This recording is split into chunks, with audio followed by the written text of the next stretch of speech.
दोस्तों नमस्कार। आप लोग देख रहे हैं NCERT one liner class 9 subject geography chapter 4 जलवायु। ये मेरा YouTube channel @alltype education channel है, जिस पर आप लोगों को भरपूर स्वागत है।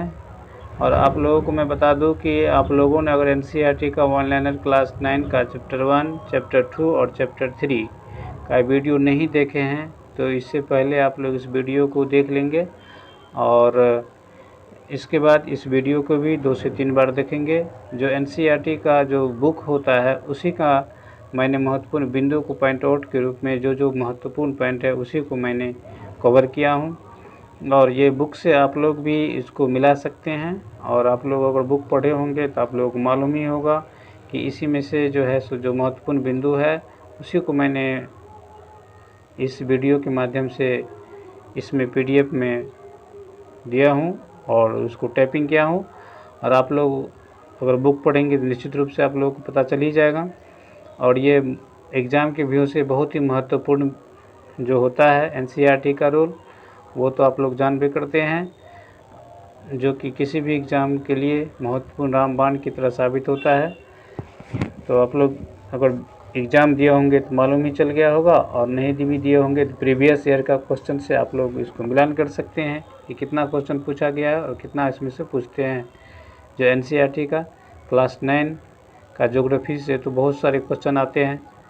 आज तो हम लोग बिना देरी किए वीडियो को आगे बढ़ाते हैं। जलवायु का जो महत्वपूर्ण बिंदु है उसका महत्वपूर्ण बिंदु को हम लोग जो पॉइंट मुख्य है उसके बारे में अब लोग पढ़ेंगे। पहला है, एक विशाल क्षेत्रों में लंबे समय अवधि में मौसम की अवस्थाओं तथा विविधताओं के कुल योग को जलवायु कहते हैं।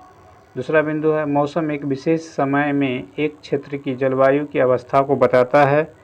मौसम तथा जलवायु के तत्वों जैसे तापमान, वायुमंडलीय दाब, पवन, आर्द्रता तथा वर्षण एक ही होते हैं।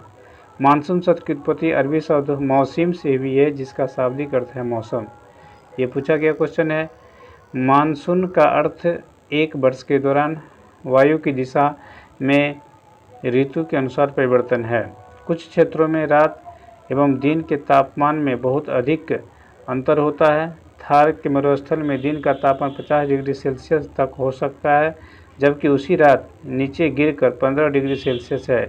दूसरी ओर केरल या अंडमान निकोबार में दिन व रात का तापमान लगभग समान ही रहता है। वार्षिक वर्षण में भिन्नता मेघालय में 400 सेंटीमीटर से लेकर लद्दाख एवं पश्चिमी राजस्थान में यह 10 सेंटीमीटर से भी कम होती है। देश के अधिकतर भागों में जून से सितंबर तक वर्षा होती है, लेकिन कुछ क्षेत्रों में जैसे तमिलनाडु के तट पर अधिकतम वर्षा अक्टूबर एवं नवंबर में होती है। ये भी पूछा गया क्वेश्चन है। जलवायु नियंत्रण, किसी भी क्षेत्र की जलवायु को नियंत्रण करने के लिए 6 मुख्य कारक है। पहला है अक्षांश, दूसरा है तुगता जिसको हम लोग ऊंचाई भी कहते हैं। इसके बाद वायु दाब एवं पवन तंत्र, समुद्र से दूरी, महासागरीय धाराएं, उच्चवच लक्षण। तो इसके महत्वपूर्ण कुछ पॉइंट है। पृथ्वी की गोलाई के कारण इसे प्राप्त सौर ऊर्जा की मात्रा अक्षांश के अनुसार अलग अलग होती है। इसके परिणाम स्वरूप तापमान विषुवतीय वृत्त से ध्रुवों की ओर सामान्यतः घटता जाता है। जिस तरह से पृथ्वी का गोलाई जो होता है वो अक्षांश के अनुसार क्या होता है, उसके तापमान में भी अंतर होता है। इसको आप लोग नक्शा में देखेंगे तो पता चल जाएगा। जब कोई व्यक्ति पृथ्वी की सतह से ऊंचाई की ओर जाता है तो वायुमंडलीय की सघनता कम हो जाती है तथा तापमान घट जाता है। किसी भी क्षेत्र का वायु दाब एवं पवन तंत्र उस स्थान के अक्षांश तथा ऊंचाई पर निर्भर करती है।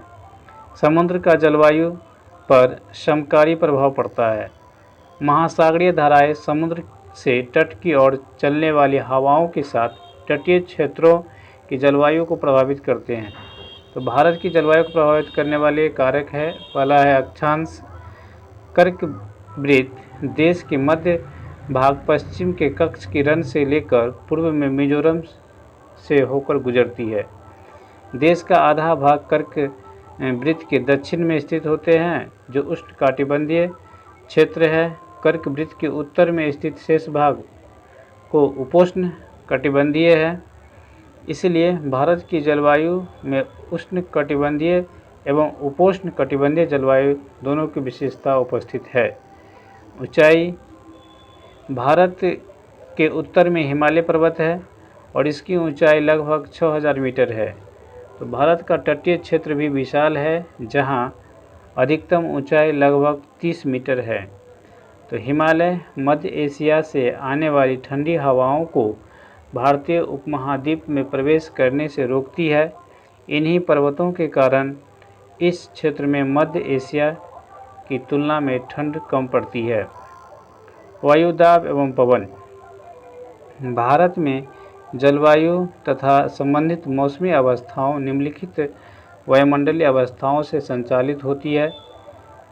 पहला है वायुदाब एवं धरातलीय पवनें, ऊपरी वायु परिसंचरण तथा पश्चिमी चक्रवाती विक्षोभ एवं उष्णकटिबंधीय चक्रवात। भारत उत्तर पूर्वी व्यापारिक पवनों वाले क्षेत्र में स्थित है। ये पवन उत्तरी गोलार्ध के उपोष्ण कटिबंधीय उच्च दाब पट्टियों से उत्पन्न होती है। ये दक्षिण की ओर बहती कोरियोलिस बल के कारण दाहिनी ओर विक्षेपित होकर विषुवतीय निम्न दाब वाले क्षेत्रों की ओर बढ़ती है। सामान्यतः इन पवनों में नमी की मात्रा बहुत कम होती है, क्योंकि ये स्थलीय भागों पर उत्पन्न होती है एवं बहती है। कोरियोलिस बल क्या होता है? पृथ्वी के घूर्णन के कारण उत्पन्न आभासी बल को कोरियोलिस बल कहते हैं। इस बल के कारण पवनें उत्तरी गोलार्ध में दाहिने ओर तथा दक्षिणी गोलार्ध में बाईं ओर विक्षेपित हो जाती है। इसे हम लोग फेरल का नियम भी कहते हैं। ये भी पूछा गया क्वेश्चन है। भारत का मुख्य भूमि पर दक्षिण पश्चिमी मानसून पवनों के कारण क्या होती है? वर्षा होती है। ये तो वीवीए क्वेश्चन है, कई बार एग्जामों में पूछ चुके हैं। इसके बाद है ऋतुएं। मानसूनी जलवायु एक विशिष्ट मौसमी प्रतिरूप है। एक ऋतु से दूसरी ऋतु में मौसम की अवस्था में बहुत अधिक परिवर्तन होता है। भारत में 4 ऋतुएं हैं: शीत ऋतु, ग्रीष्म ऋतु, कुछ क्षेत्रीय विविधताओं के साथ मानसून के आगमन तथा वापसी का काल। पहला है शीत ऋतु। उत्तरी भारत में शीत ऋतु मध्य नवंबर से आरंभ होकर फरवरी तक रहती है और भारत के उत्तरी भागों में दिसंबर एवं जनवरी सबसे ठंड महीना होते हैं। तापमान दक्षिण से उत्तर की ओर बढ़ने पर घट जाता है। दिन गर्म एवं रातें क्या होती हैं? ठंडी होती है। इस ऋतु में देश में उत्तर पूर्वी व्यापारिक पवनें प्रभावित होती है। ये स्थल से समुद्र की ओर बहती है। व्यापारिक पवनें के कारण कुछ मात्रा में वर्षा तमिलनाडु के तट पर होती है। शीतकाल में वर्षा, जिसे स्थानीय तौर पर महाबट कहा जाता है, कि कुल मात्रा कम होती है, लेकिन ये रबी फसल के लिए बहुत ही महत्वपूर्ण होते हैं।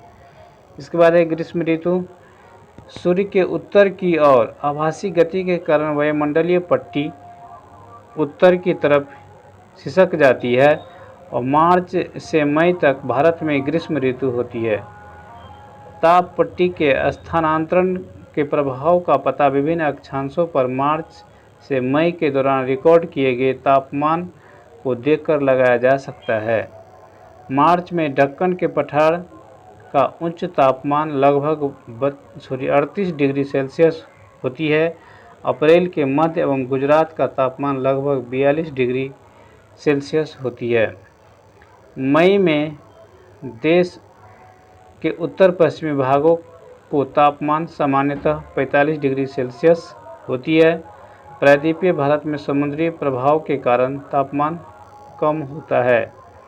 बैसाख के महीनों में होने के कारण पश्चिम बंगाल में इसे काल बैसाखी कहा जाता है। ये भी क्वेश्चन पूछा गया है।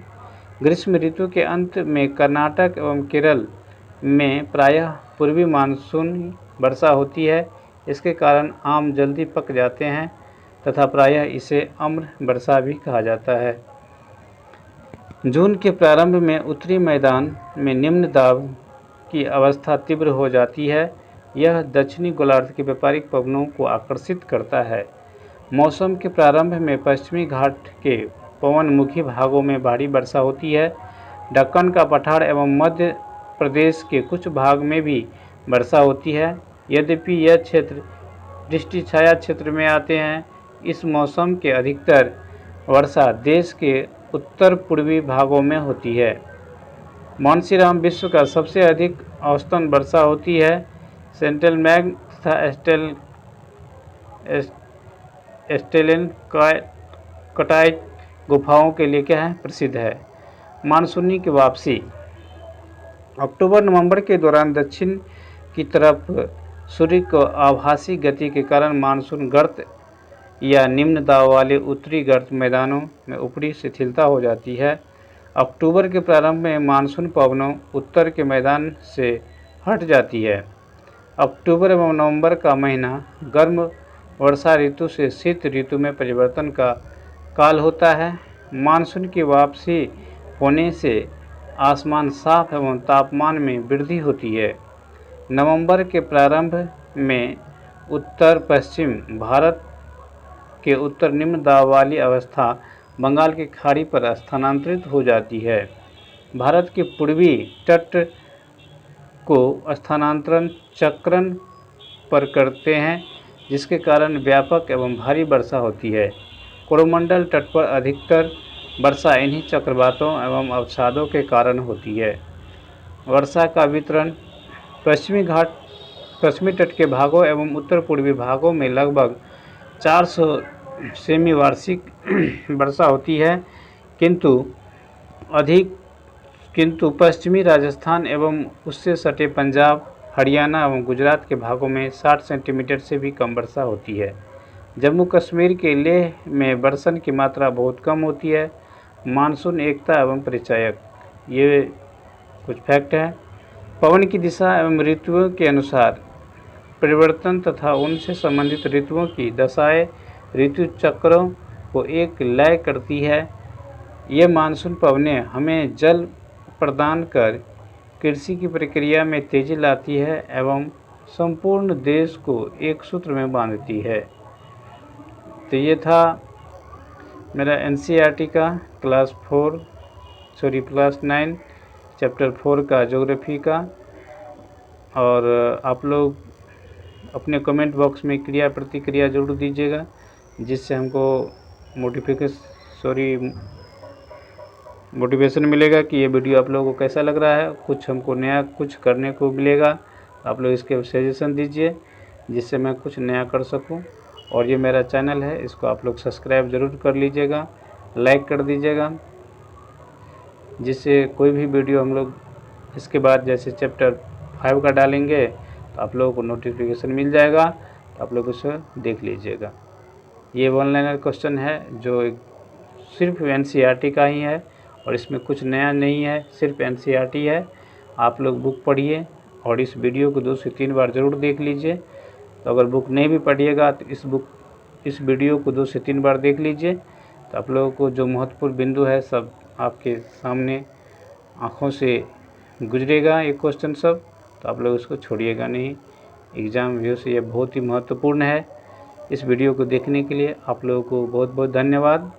आपका दिन शुभ हो। धन्यवाद।